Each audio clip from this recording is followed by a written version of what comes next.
Ali Abdelaziz. The American dream. If Belal would have won, Islam would have fought earlier. That was the plan. Islam fight in Mandalay. It would take a place in the US. One of the biggest arenas on the planet. I truly believe Islam is gonna beat him. Kamaru, Usman, Islam Makhachev. I think they should fight. You're telling me Kamaru Usman versus Islam Makhachev is not a mega fight? He make Bakri look like taxi driver. Hey, Conor McGregor did say a lot of about you. He's a piece of shit. When you're a piece of shit, you're a piece of shit. Alex Pereira. He fought a whole bunch of mediocre strikers. They will fight again probably in October. It's gonna be worse for Alex. There's been rumors Zabit is making a comeback. Is this true? One of the worst decisions in history, you retiring. A Shot of Line production.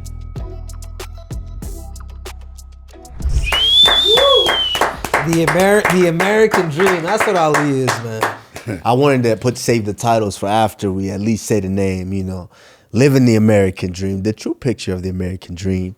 I mean, the stars that this man managed are, I mean, it's really never really been done before. Yeah. To be able to have a roster and a stable of this many very, very successful athletes. You want to name him Kamaru?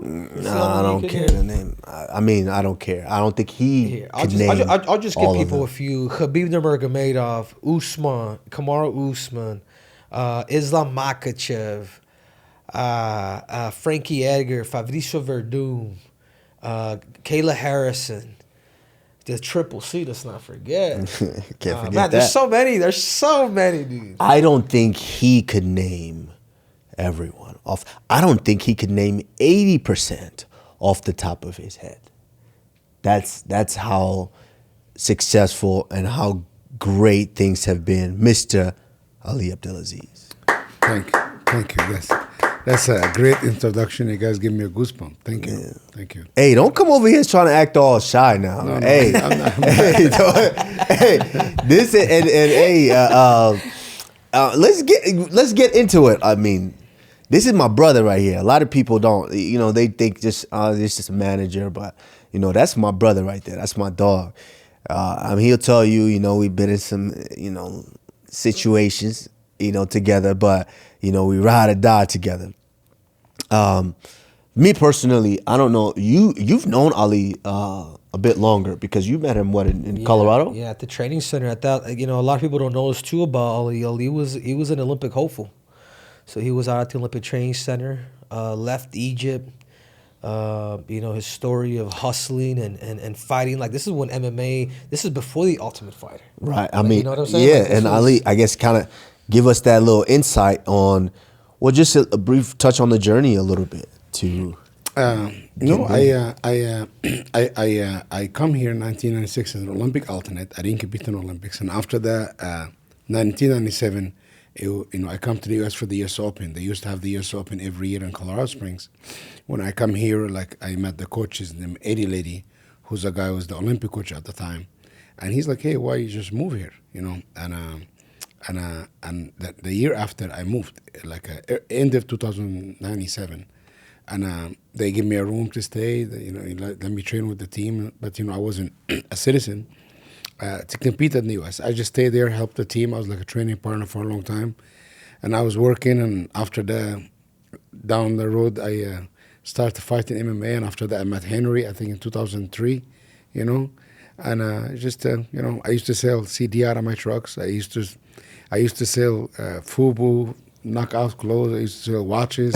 They like, you got it. Hey, you know my man, David John. Hey, David John. You want it, I got it. You want it, I got it. And, Hustle man right here. And at night, I used to work at a nightclub, and all those guys tried to come in. Him, DC, King Mon, all those guys. Which one, Ritz? Or which one? No, I worked at Rumbe. And Rumbe, this called, okay. Tequila, and this. It was crazy. I started there as a busboy, and like 3 months later, I was the hip bouncer. I said, "This is no lies, no lies." Dude, just to add on to that, I mean, there is a freaking myth with Ali because Ali was so fucking mean, bro, as a bouncer. So Captain Eric was telling me that one time you pulled some dude out of the club and you used his head to open the door. That's a myth. Allegedly. No, it was a good time, man. Listen, you know, I'm in a position now, like, you know, I sometimes I looked, I was like, how did I get here? You know, but I think I'm grateful to have an opportunity to represent so many great legend and hero to many, to others, to myself too, and what kept me really attained, like I always thought, like I'm a servant. This is my masters, and I serve them. You know, and a lot of people, like, you have to check yourself. You know, you're a fighter winning and then winning title and stuff like that, and you start thinking you're the star. But at the end of the day, what humbled me, like training with some of the guys, like cutting weight in the sauna with Kamaru, or like, you know, putting sweet sweat on him, or whatever, or going getting groceries fight week, or whatever. This is the thing that make you humble. You understand, hey, this is the master. This is the guy who go inside the cage, put on line. I'm the servant, you know. And I know everybody grow, and this is why it's a very fine line, almost between become arrogant or we understand you're serving the people who you love and you care about. Right. No, I think that's a real testament to kind of just who you are and kind of how successful you've been, because not a ton of people understand that.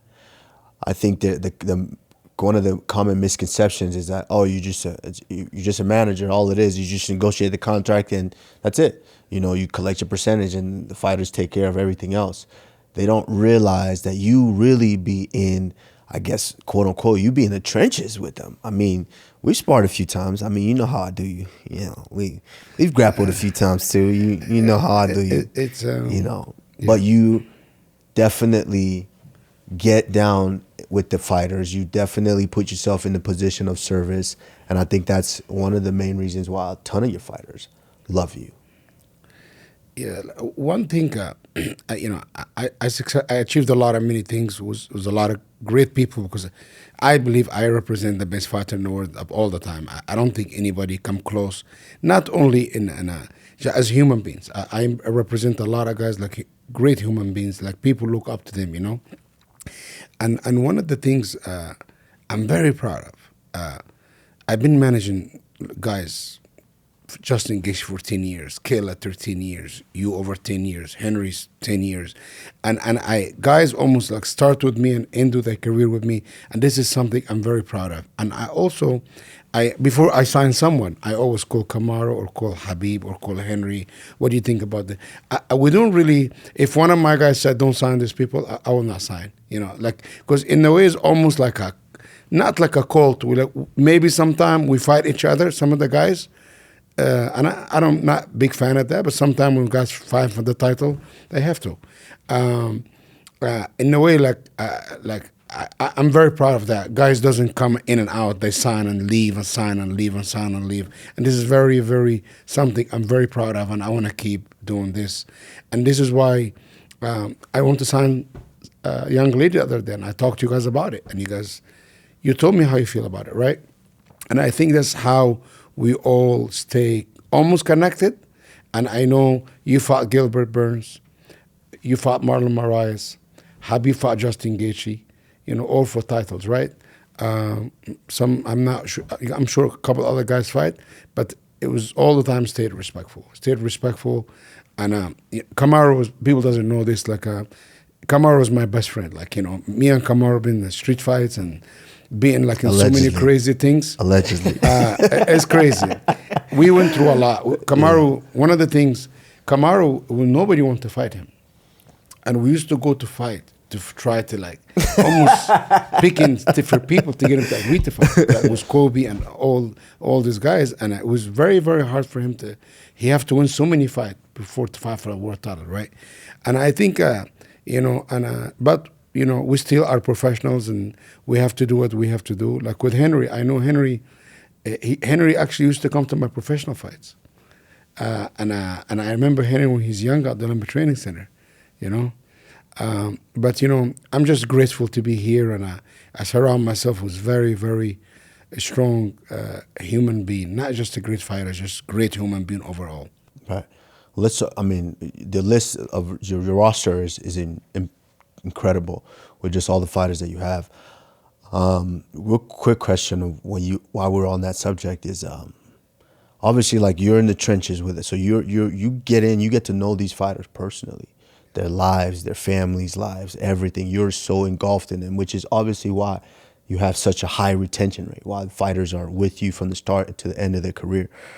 But talk a little bit about, like you just mentioned, when you have so many guys, your fighters have to, at some point, fight each other. Talk about how difficult that is to navigate through and kind of still keeping yourself relatively neutral in this situation.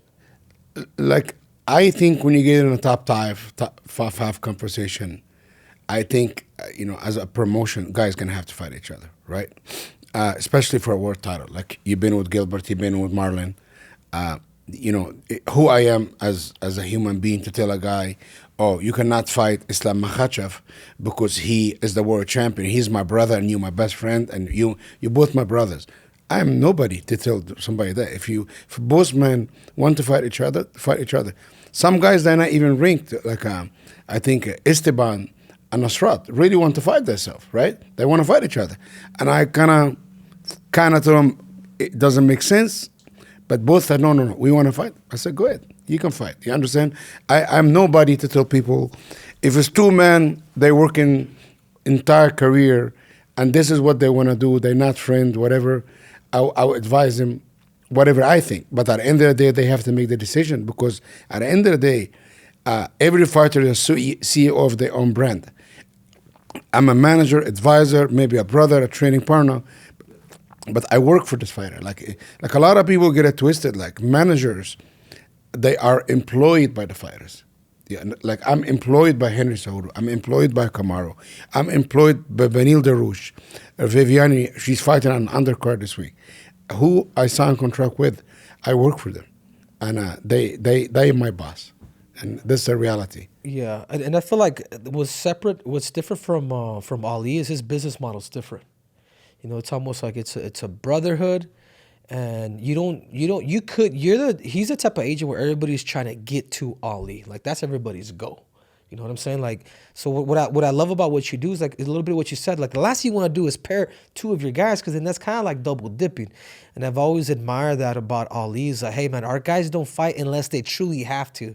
So he gives that same scenario, which is different, because you see, dude, a lot of these fights. Managers have like multiple guys fight each other on the same damn card. Like, in a way, like, when two guys first fight in the UFC, like, you can, like, an undercard, it makes no sense. Especially if a guy coming off 2 losses and no guys coming in. If the guy gonna lose and get cut, like, this is I'm talking about, I'm gonna manage it. This guy might get cut and go home, right? And it's very personal. He have to be like, no, I want to fight this guy. It's a great matchup. Or leave me alone. I say, okay. But I think my job is to speak with the matchmaker, and they're very great about this. To speak with them about it. Hey, maybe this yes, maybe this is no. But at the end of the day, like, also the UFC, the way they look at this, hey, these guys know each other. Why they cannot fight, right? But at the end of the day, like, listen, I think I have maybe 30-some people in the top 15. Is if I have every guy fight each other at the beginning of the card, half of these people will not make it to the top 15 or top 10 or top 5, become a champion, right? But in a way, but also my business model is different. Some manager who contract with guys who make 10 and 10, 12 and 12, it's an in-out business. Me, I work with really good fighters who go on like 5-fight winning streak or 6-fight winning streak. If I have 2 guys on 6-fight winning streak fighting each other, and then even in the top 15, why they need to fight? You know what I'm saying? Why they need to fight? Because I eliminated one of them, right? Or they're gonna call me and say, hey, we want to fight. Understand? But at the end of the day, it's listen, the UFC have job to do. Every manager have a different like a model. And I'm not saying it's bad or good, but everybody kind of work their own. All right, Henry, we're going to take a quick break from the episode to thank our sponsor, Lucy. Yeah, big shout out to Lucy for supporting the show. After trying Lucy recently, all I have to say is, wow, Lucy is next level. All right, now, if you don't know, Lucy makes modern nicotine products, pouches, gum, and specialty pouches called Lucy Breakers. Breaking that beat in your mouth is a wild experience. Woo! I've never experienced anything like that. Pause, Henry. Big pause. What's great about Lucy is it's not loaded with tobacco leaf and all that stuff that you find in older products. Just clean ingredients, multiple strength from 4, 8, all the way up to 12 milligrams. They got a wide variety of flavors from whatever you are feeling. Mango, grape, mint, sweet, spicy, minty. They've got it all. We're big fans, and they've definitely been great support to our show. Let's level up with your nicotine routine with Lucy. Go to lucy.co/pound for pound and use promo code pound for pound to get 20% off your first order. Lucy has a 30-day refund policy if you change your mind. Again, that's lucy.co and use promo code pound for pound to get 20% off. And here comes the fine print. Lucy products are only for adults of legal age. Every order is age verified. Warning, this product contains nicotine. Nicotine is an addictive chemical. Now let's get back to the episode. I mean, it's so much that we want to talk about, you know, but obviously we'll be here all day because you got so much great There's things. a lot of questions on a lot of stuff. But I mean, recently we see. I think you start off with his beef and probably the biggest fight in MMA history. Right. Khabib because you know, Conor McGregor did say a lot of shit about you. You know what I'm saying? What do you? Well, let me ask you this. Let's ask you this. What do you think has been the biggest fight in UFC history? It's Conor and Khabib. It's no doubt. It's not even close. Numbers say everything show. It's nobody close. What made that fight the biggest fight? I think that this fight was not only about fighting. It's almost good versus evil. Somebody have integrity. Somebody have family. Somebody have value against some guy who's just a hooligan.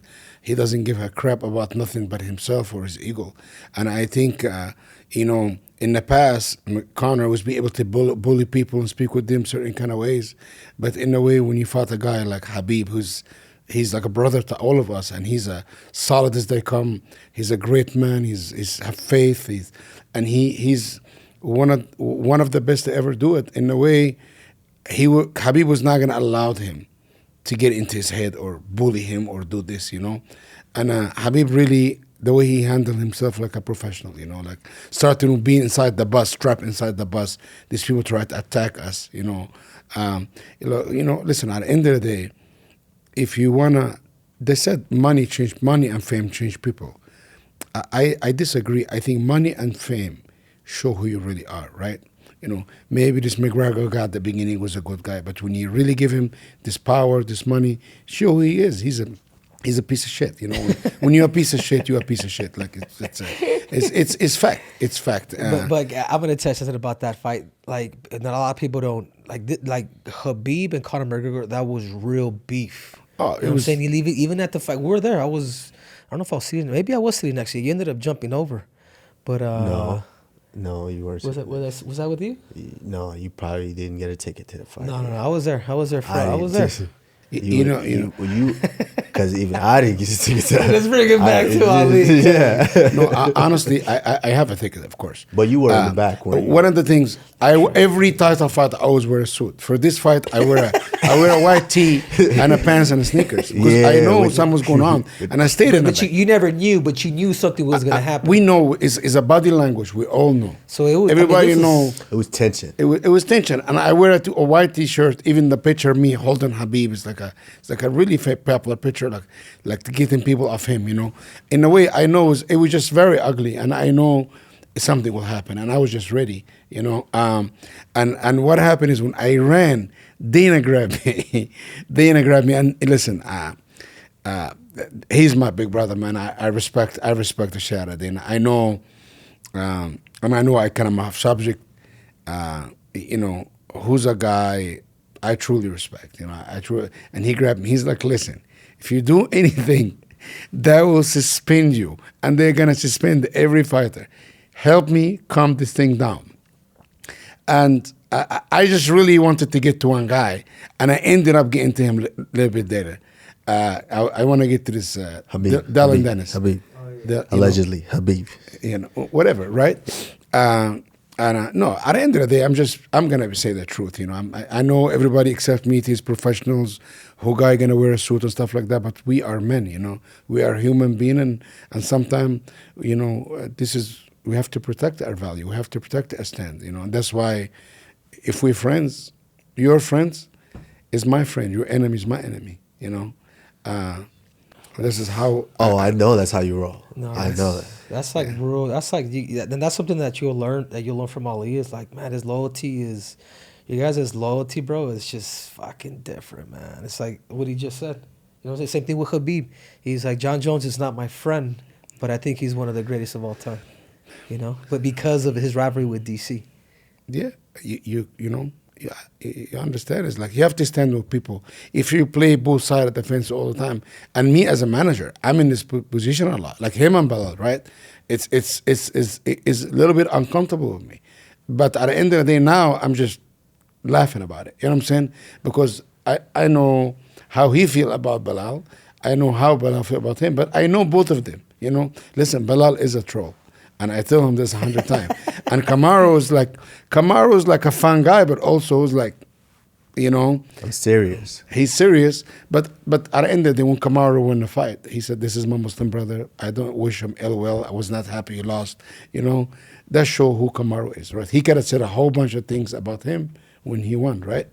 But he didn't because he chose to kind of to take the high road. Okay, so now, speaking of that, while we're on the subject, there's a lot happening in my division right now. Yes.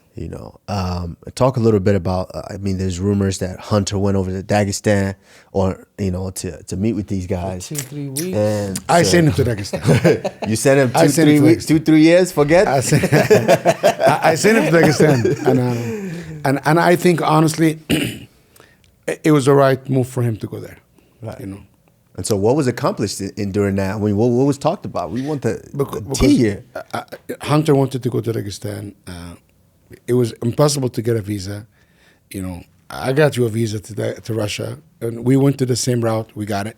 Because the UFC couldn't get a visa, And he went there, you know how all these guys, all of us, is out of respect. And he went there very much, said, hey, if Belal win, I want you to fight Belal.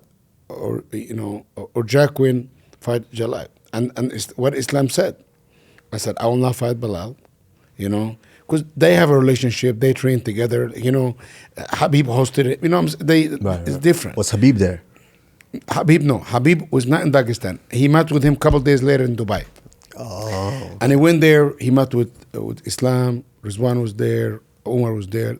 And he said, I have the most unbelievable day and a half of my life. They host him, and honestly, if Belal would have won, Islam would have fought earlier. That was the plan. He would have fought earlier, 100%. Like a lot of people saying all this stuff, he would have fought earlier. But Belal ended up losing, and after that, after Belal lost, me and Hunter met in the office, and we got a deal done for Kamaru to fight Jeff Mandalena, who's become the welterweight champion, after beating Belal, and now, the division. You want to talk about the division, or? Let's talk about the division. Let me get the words out of this dude's mouth. Where does that? Obviously, we just saw a performance with Kamaru. Dude, it was amazing, man. How he was able to really dominate the younger fighter who has knocked out his last 6 opponents. Buckley is one of the most dangerous dudes. With a performance like that, where's Kamaru in that picture at 170 pounds? Does the Nigerian Nightmare get the next title shot? Listen, honestly, I wanted the Ingari fight, like me personally, like for my, or Shafkat fight. Because Buckley scared me. He really did. Like he's very dangerous, and he's been taken down not more than one time in any fight, and he got right back up, right? And I know this is what Kamaru's healthy now. He's coming back, and I know he's can wrestle. Kamaru, people doesn't know this, guys. Like last 5 years, every fight Kamaru got 6-7 injection shot before a fight week. He could not fight without getting a cortisone shot, right? Allegedly. The first time me being with him, 10 years, he did not get an injection. First time, first time, and it was a tough fight week. It was not easy, and we all was worried. But Kamaru, everybody I managed, Khabib, he's different. Let me tell you why he's different. Kamaru is a perfectionist. Everybody look at Kamaru, see like this wild guy, wear diamonds and stuff like this. He's a true professional. Wow. He's a true professional. Man's gone wild. And he doesn't miss steps. He literally doesn't miss steps. I used to go with Kamaru to appearances, and I hear it in the bathroom, and I go Kamaru in the bathroom. He have rubber band working out in the bathroom before we go to dinner or something like that. And he was there for an hour, come out reaching water, right? And the way the division look right now, Islam fighting Mandalena, and I truly believe Islam is gonna beat him. I do. Islam, Kamaru, a lot of people doesn't know Kamaru as much as I do. When he fought this, he's like, I'm gonna sit out, I'll fight the winner. And I told him, hey, the winner is gonna be probably May or June. I said, a week later, he's like, hey, what's up? But when Kamaru was a champion, he will fight. A week later, I'm bored. Who should fight next? He doesn't go on vacation like all the other champions do. He doesn't get fat. I'm telling you something. This is why Kamaru was built. You know why Kamaru was built like that?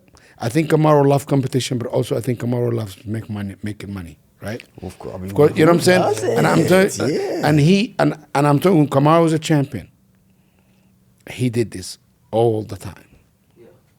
And that's why he was the most active champion, welterweight champion in history.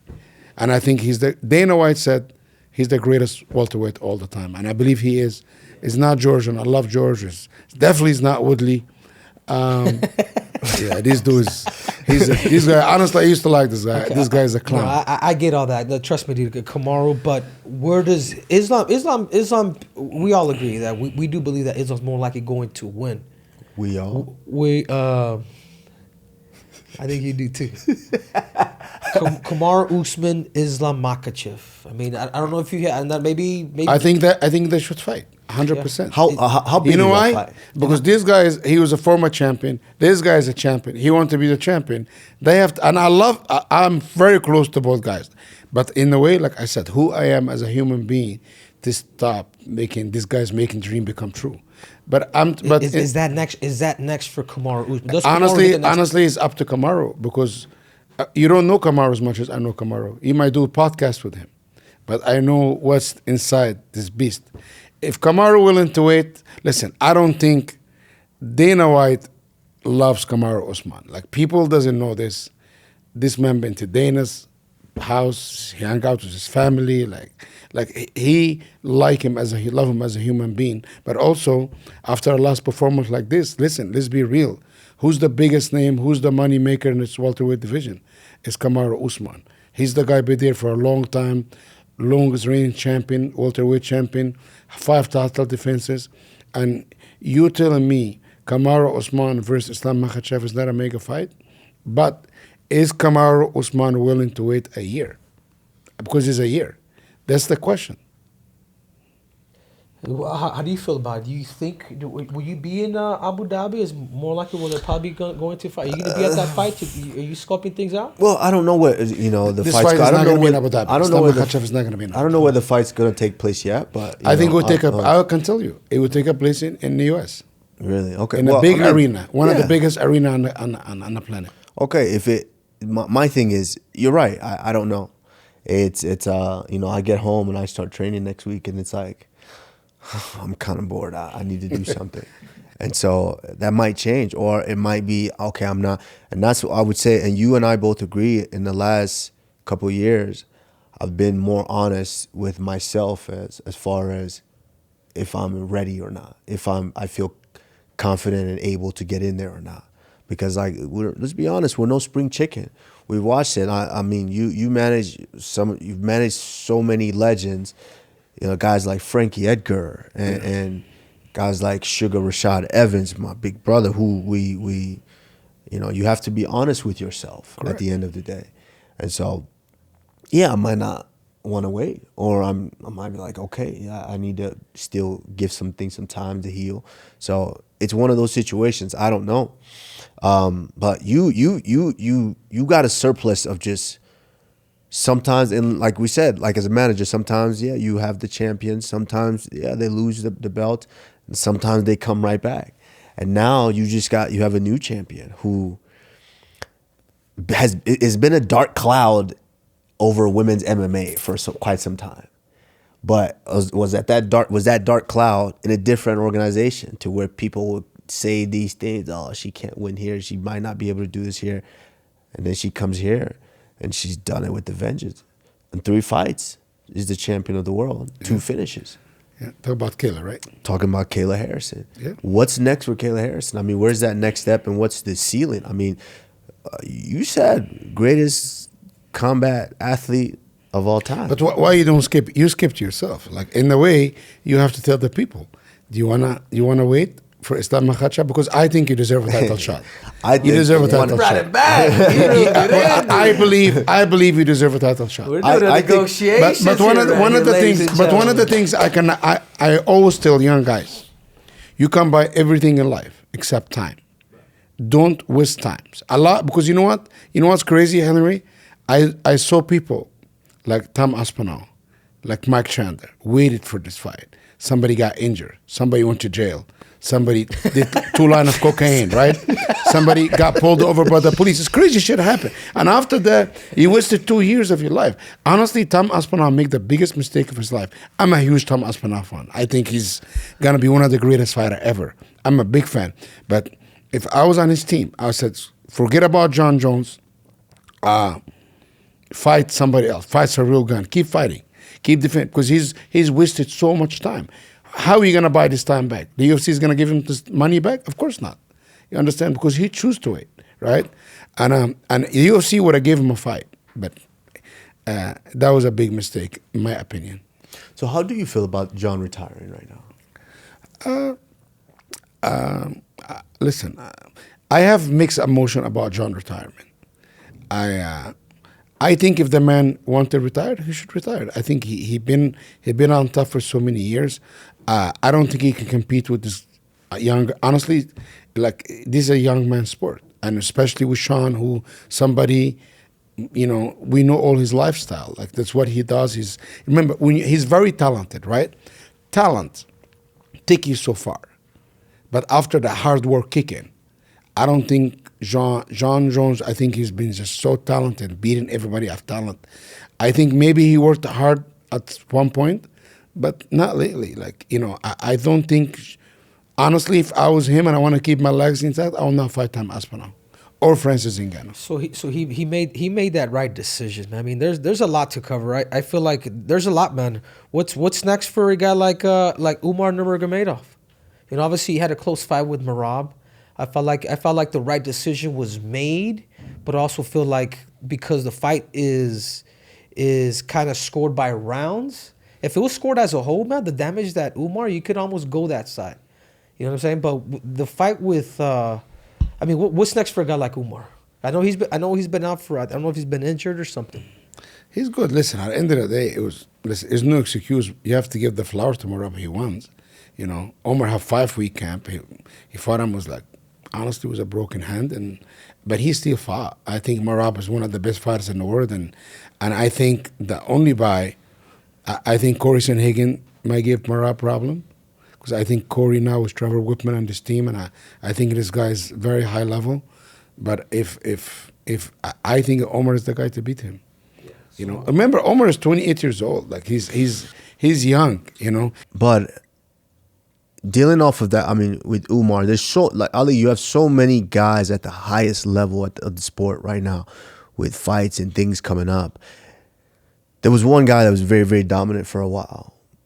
Alex Pereira was dominant for a while. And, even on this show, one of my guys kept, hating, like, when Ankalaev gets his hands on him, so things might happen, and Was I wrong? They got Alex Pereira. It was engineered. The UFC have some of the best matchmakers in the world. They have the best minds, and I think, like you should have been a champion 3 fights before you fought for the title. It was engineered not to get you there because your style of fighting. Maybe it's your personality. Maybe because 30%. Maybe remember the 30%. You know what I'm saying? But when I got him and Dana sit in one room, everything changed. Remember that, right? It was the Joshua fight with Tyson Fury, first one. But in a way, I think Alex was injured. I think Alex is a good fighter. I think he's a real fighter. He's a lion. But in a way, Ankalaev should have been a champion 2-3 years ago. Alex would never been a champion. And I'm going to tell you something again. If they fight again, and they will fight again probably in October, it's going to be worse for Alex. But Alex he's a guy, he's a fighter, man. But in a way, now Ankalaev have the confidence. He understand. He was a scary guy, touching people, knocking him out. But he fought a whole bunch of mediocre strikers. None of these guys was like high-level strikers. Ankalaev, he can wrestle, he can grapple, and he can strike. I think Ankalaev is more a striker than a grappler, And we see him. He hurt him in the fight. Alex didn't hurt him. And I'm telling you something. When you have the confidence to hurting people or start knocking people out, it becomes it's like a feeling, right? Like Kamaru. When he knocked out Kobe, knocked out Masvidal, it's become a feeling, right? And I think Ankalaev right now is going to be very dangerous. I remember Alex is 38 years old. And he traveled all over the place, and he have a great coach. I like his coach a lot. I think he's a very good guy too. But I think this is Ankalaev time. Should have been Ankalaev time. Hunter Campbell, Mick Miner, all the UFC. It was all sandbagging him, and now they know what's coming, and they was praying to lose. Like, listen, Movsar situation too. They praying Pico to beat Movsar also, but is no secrets. Both your guys. So Yes. talk a little bit about that, because Pico now just transitioned into the UFC and already a top 5 fight. Yeah, listen, I told Movsar, he can hear me. I said, hey, he said, what do you think? I said, why you take this fight? The guy never fought in the UFC. He's like, no, I want to fight him. He said this, if this guy beat me, I should never be the champion or fight for the title.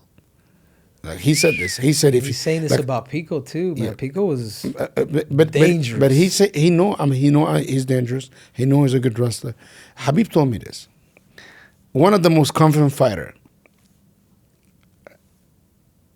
is Khabib, man. It's crazy. Like he told me this. He's like, if you're the best, if you think you're the best in the world, you have to fight anyone on any given day. Remember when Tony Ferguson slipped? Small story. Paris, Chiesa, it was 3 opponents. Right. Don't know it. And Holloway missed weight. Right. It was 4 guys. This dude, we don't know who he's fighting. He missed weight, everything. And Paris was downstairs. Michael Chiesa was downstairs. Al Quinta was downstairs. Khabib said, hey, I'm going to go to sleep. If they send you about agreement, sign it. Don't wake me up. When you book me up for the ceremonial weekend, tell me who I'm fighting, who I'm gonna face off with. And he went to bed at 11, woke up at 3:30, and I told him he fought Al Quinta. And he said, "Did you sign about agreement?" I said, "Yes." I said, let's go. He went to sleep. That's what I was saying. Yeah, but it was Holloway first and then. So Yeah. fell It was Holloway and then Movsar. Paris asking for more money. Yes, Ferguson, then fell out, then Holloway. Paris. Couldn't make the weight, then it was Pettis. Chiesa, he said he's not fighting. shit. it And went after back. that, Al was the last option. Yeah. Al was the last option. So would you? I mean, was it a respect thing, or I mean, why did so many people just couldn't do it? Brother, nobody wanted to fight Khabib at the 2 moment. days. Yeah, Yeah. It was that that's whole like transaction tomorrow. happened within like 30 hours, correct? 5 opponents in they 24 pulled out. hours. Yeah. Because we know about this 8 in the morning when Max Holloway pulled out. You understand? It was crazy. The craziest thing is, and now when I hear Movsar like this, saying like this is a confident man, And also Pico, he coming in, he's fighting one of the scariest guys Nobody want to fight. Listen to me.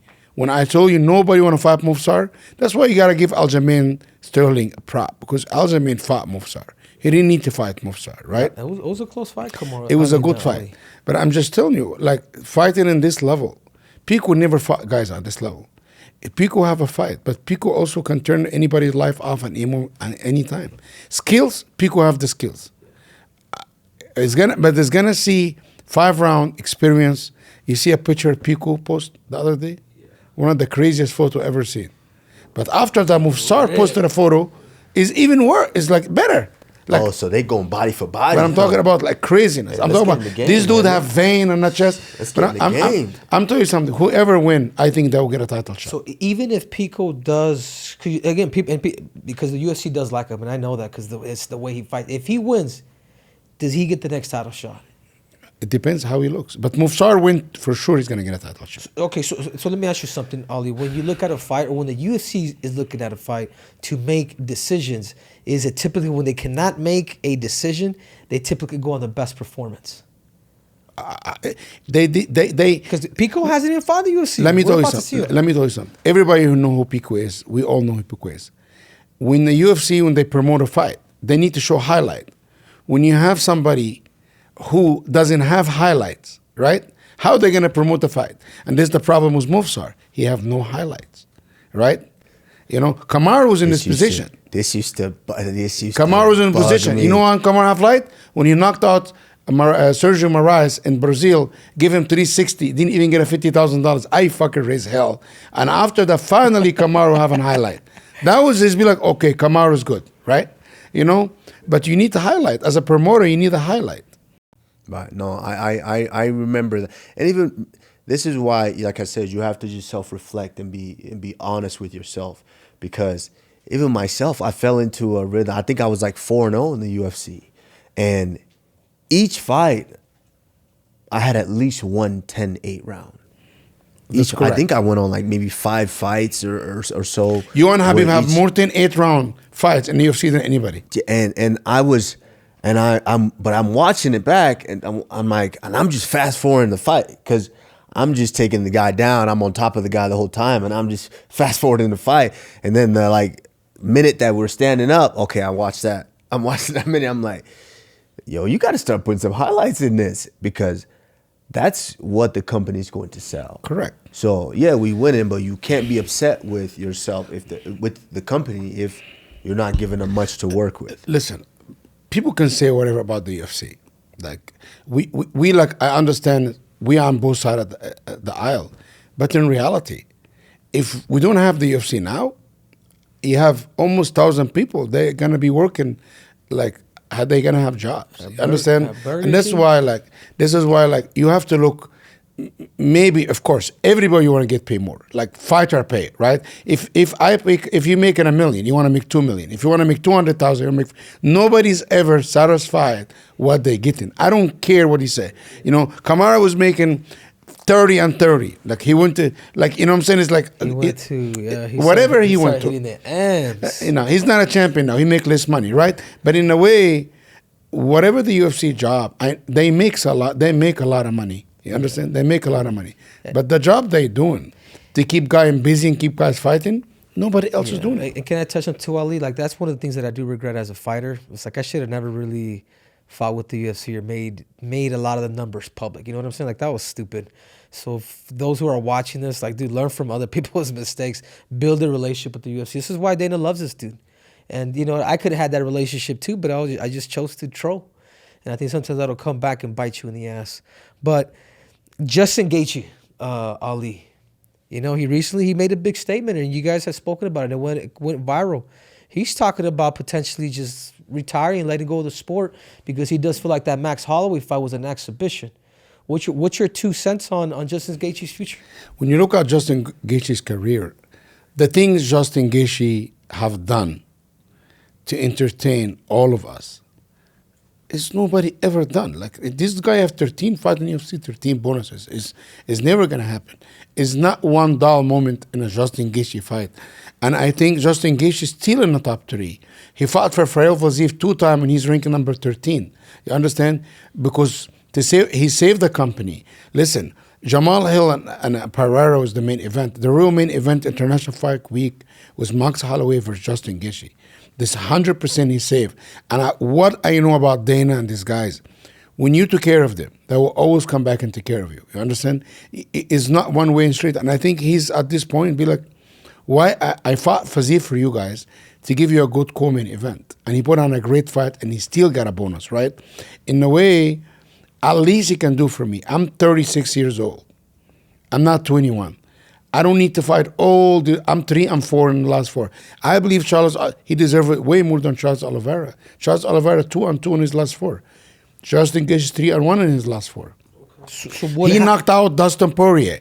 Yeah. And Dustin Poirier ended up getting a title shot of beating a guy number 14. Yeah, off of one win. Yeah. You understand? But I'm talking about nobody can say shit to Justin Gaethje. And I normally don't go talk about stuff this publicly, and I did speak about it publicly. I think Justin Gaethje, to want him to fight Paddy Pimblett, and nothing against Paddy, you understand?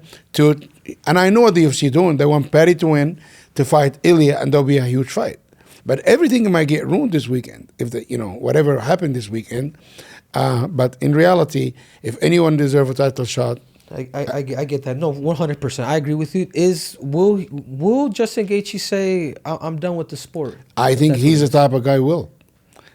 He will walk away.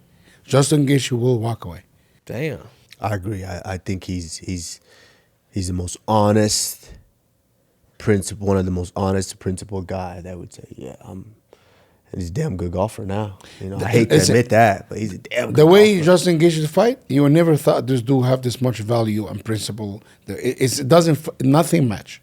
Nothing matches Justin Gaethje. And he's one of the luckiest dudes you can ever meet in your life, too. Yeah, he's just a lucky guy. He just won that Ferrari. Yeah. We're going to take a quick break to show some love to our sponsor. That's right.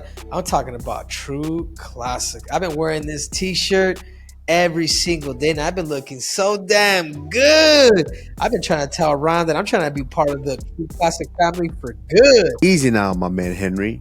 I wear True Classic all the time as well, especially in this summer heat. The breathable anti-odor performance tee have been a game changer for me. True Classic, it's comfortable and it fits perfect. So clean. No weird bunching. It hugs the right spots and lets you breathe where it damn counts. Forget overpriced designer gear. Forget fast fashion that falls apart. True Classic is everyday elite. True Classic has one mission, and that's to make sure that guys look good and feel even better. They've nailed the fit, the feel, and the price across your entire wardrobe. They make everything from t-shirts, hoodie, jeans, and activewear.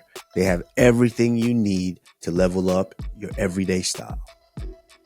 True Classic delivers premium essentials built for real life. Grab yours at Target or Costco, or head to trueclassic.com/P4P. Get hooked up today. Now, let's get back to the episode. Yeah, and moving on. I mean, even talk about that middleweight division. It's as you have a few guys that right there in that top 10 as well. But there's a big fight coming up. Duplessis versus Khamzat Chimaev. How do you feel about this fight, and where do you see this fight going? Because obviously, as you know, I stepped in there with Khamzat on short notice. I believe this. Everybody know I used to work with Khamzat, and I love the guy. I have a lot of love for him. I think it's like people see him this crazy guy, but he have a really good heart. He really does. If Khamzat right now, though, if he's focused, and if he's whatever he does, remember Khamzat never have a conditioning problem before this. After COVID, it really messed him up, and I was there. He was bleeding, thrown up. Like it was one of the craziest things I ever seen. Like thrown up like blood. It was, and he was in Vegas, right? But also Khamzat moved. He's just traveling, and he's a superstar. He's one of the biggest stars in the UFC. When you have this kind of pressure, sometimes people doesn't know how to handle it. And I think at one point he walked away from that. He was his own boss, his own coach. But as far as I know now, he's in Russia. He's in camp. He's focused. It's hard to bet against focus Khamzat, healthy Khamzat. I think he can beat anyone on any given day. But also, this Plessis guy, I don't, honestly, when you look at this guy, like the way he wins, I was like, how does this guy win? You know, like he's just so tough, so durable. And he's a warrior, man. He really is a warrior. You know, I have to give it to him. But also, as talent, as technique, it's Khamzat all day.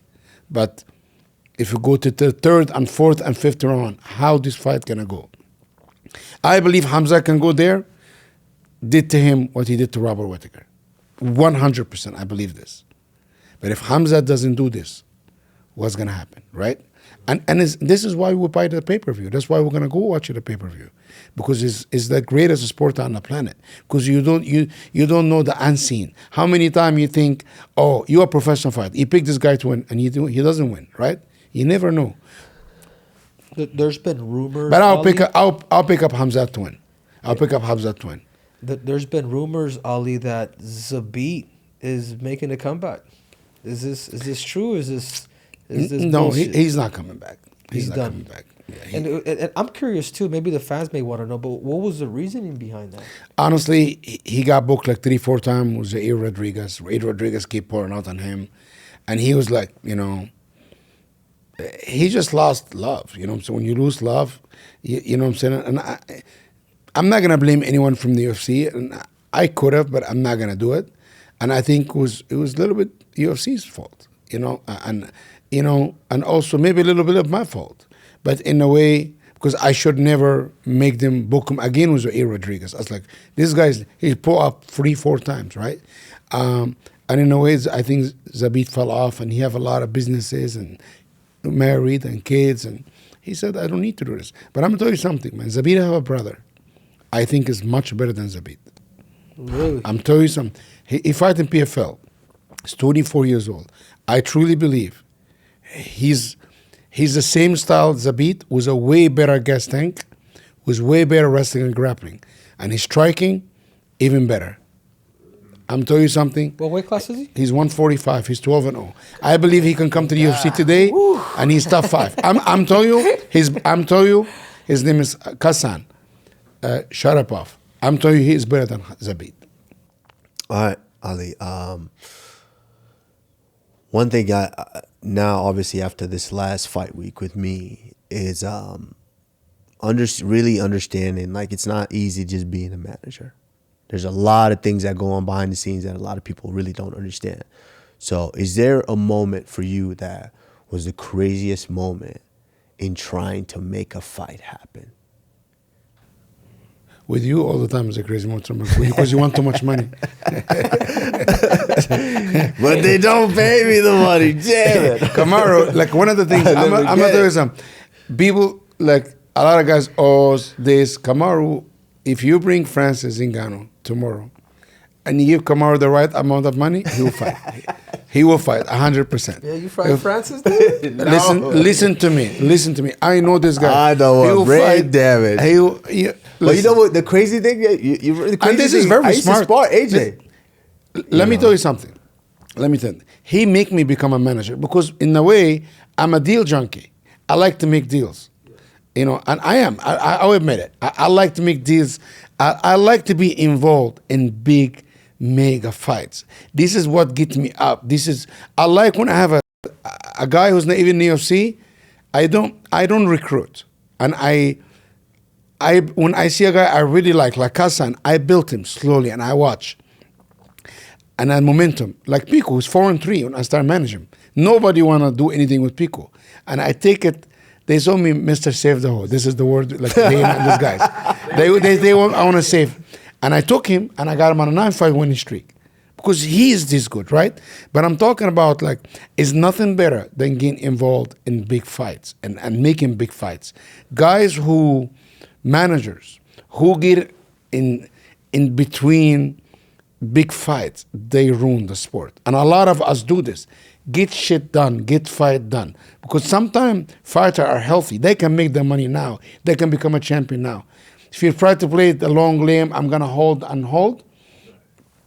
But he taught me this. Him holding a little bit, and intention was him fighting, it make me become a better manager because I understand, I don't need to rush and make this now, right? And I become better at my job by some of my athletes direct me. Because remember, you guys are my boss, direct me certain ways. And I'm honestly, sometimes you tell me some crowds like, no, that's not going to happen. And after that, I'll negotiate with him. Me and him will negotiate before I negotiate. You understand? But at the end of the day, when you step into this cage, you have to be happy, man. If you're not happy, any fighter should not be in the cage. If you're not having 12-week camp and training all the time, 2 times a day or at least once a day, you should not fight because the game will leave you. God, the game will leave you. He's so right, dude. Absolutely. The game will leave you. All right, quick, Ali. I want to throw out some rapid fire question for you and just give us what comes to mind. For you, as a manager, what's one of the toughest losses you've had to deal with a fighter? It broke my heart. You versus Leon Edward in Utah. Honestly. Yeah. And I was sitting next to this guy. Yeah. It really, man, I don't know, sorry. It really hurt me,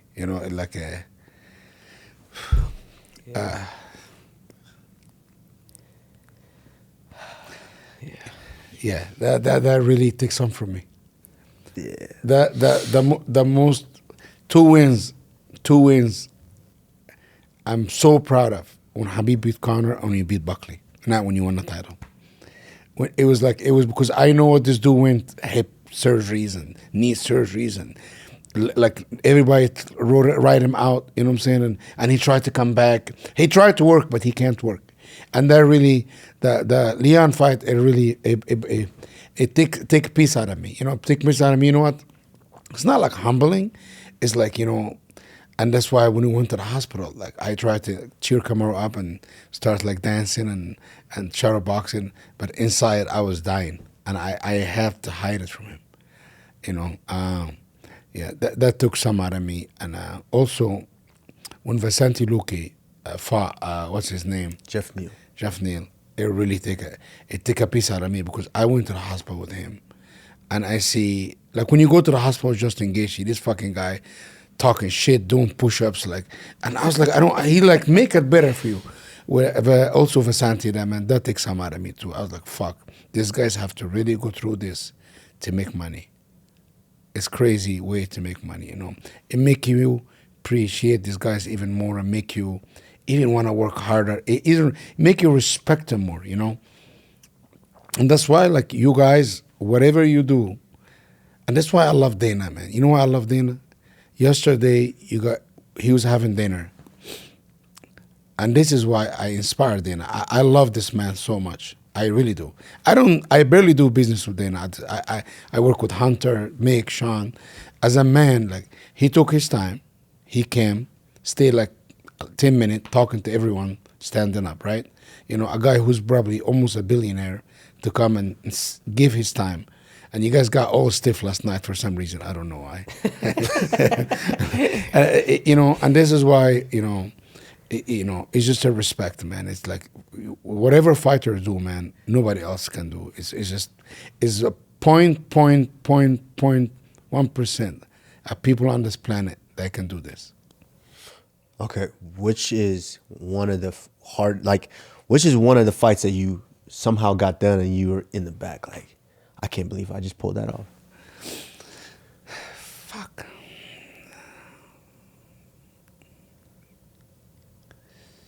Khabib's first fight, before he fought McGregor, the UFC wanted to do a long-term deal. Right. And I didn't get it. That's the only time I didn't get a deal done. I said no. We didn't get a deal. Khabib still almost made good money. A lot of money. He still, after the pay-per-view alone, it was crazy, But after that, Khabib started making a lot of money after he beat Conor. If I would have did this deal, and it was very close, but I was like, you know what? Let's wait. Because I believed in him. And I was like, if I beat this guy, you have to pay this guy so much money. And he beat him, and he got paid a lot of money. Right. Habib made a lot of money, and he earned every bit of it. I retired too, Ali. Honestly, one of the worst decisions in history, you retiring. I think was, and Dana to this day, every time you talk about it, he is hurting him, because Dana believed if Henry would have stayed, he would have been the greatest of all the time. He told me this. Maybe he didn't tell you this. Whatever he was doing, not John Jones was doing, not Khabib was doing, not Kamaru was doing, winning 2 belts and defending both of them, and using your prime, right? That was the worst decision I think any fighter could ever made. You did this. Honestly, I have to tell you this. And I love you. Listen, Henry, one of the most loyalist. It's your podcast, but I have to tell. No, and Henry, I will give that, Ali. I will never say no to Henry about it. I will give him, if I have my food in the house, I'll split it with him. This is nobody loyal is more than you. Yeah. Like, you're so loyal, and I'm always gonna be there for you. And I think, man, when you come back, you have so much knowledge. For anybody to coach you, it's gonna be very hard to coach you. The only way you can get coach, you go to Dagestan and forget about you for 3 years. Because in a way, like, you become a coach, you got knowledge, and come back to be somebody coach me, it's hard. It's not easy. This dude come back, did an 8-week camp, fought Aljamain and lost a split decision. That's how good this fucking guy is. One of the most talented, hard-nosed guys you can ever meet. But he's got to, sometimes you have to do the work. And yeah. Okay. One last one real quick is, was there a fight that you wish you could have made happen that did not happen? I mean, there's obviously a lot of rumors, GSP coming back, some of these different potential matchup for GSP. I mean, all the fighters that you managed, was there one fight that you were, man, I wish I would have got that one done? You want to be honest? You versus Israel Adesanya. Damn. Whoa, Ali's just dropping bombs. I'm just being honest. Yeah, be honest. I love Israel. Like I don't know, we fell off a little bit. I think Israel is a really good human being. I think he's a very good human being. And I'm close to Kamaru, and I love Kamaru. I have love. Israel is not my friend. He's a good dude, man. He really is a good human being. Like, you cannot take that away from him. But the way I looked at this, it was not about money. It had nothing to do with money. Israel went and he fought at light heavyweight. He got his shot. And I was like, why I cannot get my brother, the guys who I love, is my best friend, to go fight at middleweight? I'm not going to say who's going to win, who's going to lose. I just want him. Yeah, to attempt. He could have this. Yeah. But, No, but bro. UFC wanted, but listen to me. UFC wanted this. Uh-huh. Kamaru went against it. And this is honest to God the truth. The only reason this fight didn't happen, because Kamaru didn't allow it to happen. That's the only fight I wanted to make. I talked publicly about it. And he called me, he's like, why you talk? I say, hey, it's a free country. I can say what the fuck I want. Listen, at the end of the day, my relationship with this guy is like, they don't bully me, I don't bully them. It's like, when a man you think he can bully, that will bully you. But in a way, sometimes we argue like brothers. Like, it's not like, I know I manage him, he managed me. We fight, at the end of the day, but at the end of the day, it's all love. And that's the only fight I really want to make. Sorry, Israel. And he went publicly and talked about it. And I get it. I was trying, and at the time, they have 3 champions from Africa, But in a way, Mike Tyson said, what's the better way to make money than my brother? And I'm going to tell you something. Both of them would have made so much money they never made. But it is what it is. No, it's facts. Who would have came out on top? I'm not, for me to say this, like, be like taking a jab at Israel or taking a jab at Kamaru. I don't think it's.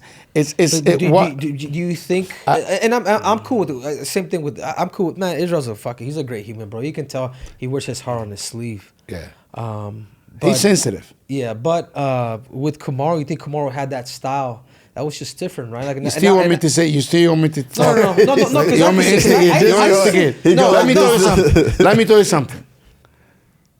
At this point, where Kamaru was, I truly believe Kamaru would have beat everyone in the welterweight division. He would have beat Israel, and he would have beat at light heavyweight. Really? The way the performance Kamaru was putting on, how he was beating people. Let's be real. Like, Leon Edwards is a nice guy. Leon Edwards got fucking lucky. The second match, I begged this dude for the rematch in London, not to fight. This dude have a complete torn shoulder. Is it because he came back too quick? No, it's not because back too quick. His shoulder was gone. He didn't have a shoulder. He barely trained for this camp. Was many other things going on. I begged him not to fight, and he's like, "No, I'm gonna fight." He should never fought. What's his name? In Khamzat fight, this dude was in Europe, in a fashion show, hanging out with a whole bunch of models and drinking and partying. Whoa! Whatever. Is that right? And I called him. No. He was in Europe. He was in Europe, and he come back. He trained maybe 5 days for this fight. And fought Khamzat, one of the scariest guys. Kamaru's last 3 losses, people look, you see what Kamaru did to Buckley, right? He make Buckley look like, like he work in a car wash. He looked like a car or a taxi driver. He did. I'm sorry. Buckley's a good dude. Scary. I like Buckley, but Scary Buckley dude. talked a lot of stuff. When you talk, you cash the checks, and he cashed the check, right? Yeah, but and you know what? One thing that most people don't get an insight of is, and I normally, obviously me, because we're so private, I think it's a good time to at least just talk about it a little bit, is talk about what goes into that process, that moment when you get a call like you did for the Khamzat situation.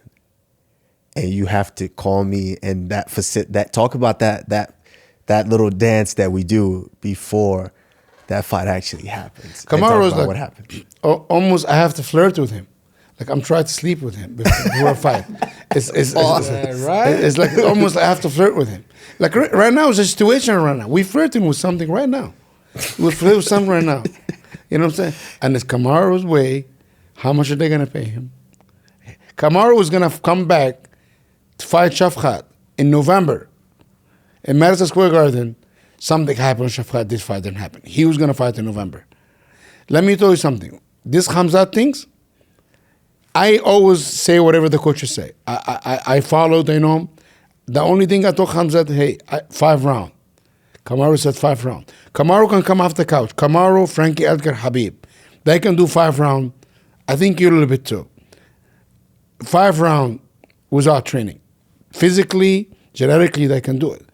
And some of his coaches said 3 rounds. And you have to respect his coaches. Now I have to respect them too.